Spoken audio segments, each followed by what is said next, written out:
আজি বাংলাদেশের হৃদয় হতে কখন আপনি তুমি এই অপরূপ রূপে বাহির হলে জননী।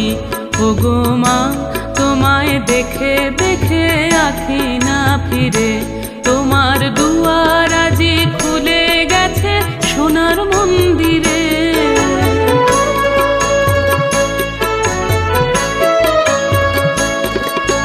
ডান হাতে তোর খড়গ